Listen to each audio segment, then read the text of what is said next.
The bell above the door jangled as Ellie pushed it open, the scent of fresh bread and cinnamon swirling around her. At 35, she'd traded her city heels for flour-dusted aprons, pouring her savings and her broken heart into Ellie's oven, a cozy bakery on the corner of Maple Street in Willow Creek. The town was a postcard of clapboard houses and cobblestone paths, but Ellie's new start felt fragile, like a pastry crust stretched too thin. She hadn't expected the shop across the street. Sweet Beginnings glowed with string lights, its sign bold and new. Ellie's ex-husband, Tom, had opened it with his fiancée, Lila, a 20-something with a laugh like wind chimes and a knack for Instagram-worthy cupcakes. Ellie's divorce had been a slow bleed, Tom's late nights, his excuses, her discovery of Lila's texts. Now, here they were, baking on opposite sides of the street, their past a bitter aftertaste in every loaf she needed. The town chose sides. Older folks, loyal to Ellie's warm smile and her mother's old scone recipe, filled her wooden tables each morning, their chatter a soft hum over coffee mugs. The younger crowd, drawn to Lila's pastel macarons and TikTok videos, flocked to Sweet Beginnings. Ellie tried not to care, but every glance across the street stung. She saw Tom's easy grin through the window, Lila's hand on his arm, and felt the ache of a life she'd lost. By the second month, the rivalry was the talk of Willow Creek. The annual harvest fair loomed, its baking contest a crown for the town's best. Ellie threw herself into perfecting her entry. A rosemary olive bread, rustic and fragrant, the kind her mother used to bake. She worked late, her hands dusted with flour, the oven's warmth a comfort against the October chill. But at night, alone in her tiny apartment above the shop, she'd stare at the ceiling, afraid she was fighting for more than customers. She was fighting to prove she was enough. Across the street, Sweet Beginnings churned out glossy tarts and frothy lattes.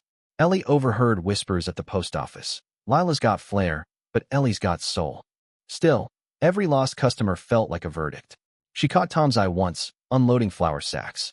He waved, a half-hearted gesture, and she turned away, her chest tight. This wasn't just about bread. Then came Theo. He arrived on a crisp Tuesday, his delivery truck rattling up with sacks of cocoa powder, the rich, earthy kind Ellie had been hunting for. He was broad-shouldered, with dark curls escaping his cap and eyes that crinkled when he smiled. "Heard you're the one to beat in this town," he said, unloading crates.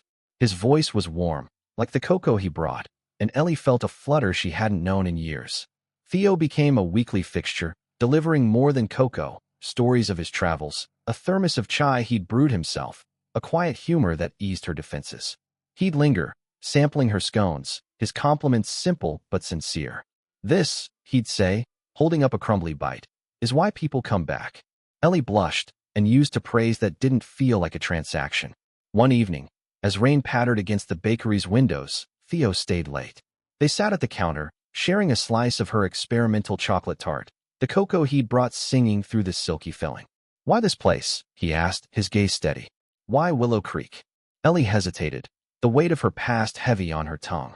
"I needed somewhere to start over," she said finally. "Somewhere I could be more than someone's ex-wife." She told him about Tom, about the divorce, about the bakery across the street. Theo listened, his silence a safe harbor. When she finished, he reached for her hand, his fingers warm against hers. "You're already more, Ellie. You just don't see it yet." The harvest fair arrived, the town square alive with lanterns and laughter. Ellie's bread sat on the judging table, golden and fragrant, next to Lila's towering crocum bush, a glittering spire of cream puffs. The crowd buzzed, bets placed on whose bakery would win. Ellie felt Tom's eyes on her from across the square, Lila at his side, radiant in a sundress. But then Theo was there, his shoulder brushing hers, his voice low. "You've got this. It's not just bread, it's you." The judges deliberated, and when they called Ellie's name, the crowd erupted. She froze, her heart pounding, as Theo squeezed her hand. Later, as she accepted the blue ribbon, she saw Tom's face, proud but wistful. Lila clapped politely, her smile tight. For the first time, Ellie didn't feel like she was competing with them. She was competing with the fear that had held her back. That night, Theo helped her clean up, the bakery quiet except for the hum of the oven cooling. He pulled her into a slow dance. No music but the rhythm of their steps. "You're not just the bakery next door," he whispered, his breath warm against her ear. "You're the heart of this place." Ellie leaned into him, the scent of cocoa and rain mingling. and realized she wasn't afraid anymore. The bakery across the street would keep baking, and so would she. But now, she had something sweeter, hope, and maybe love, rising like dough in the warmth of her own heart.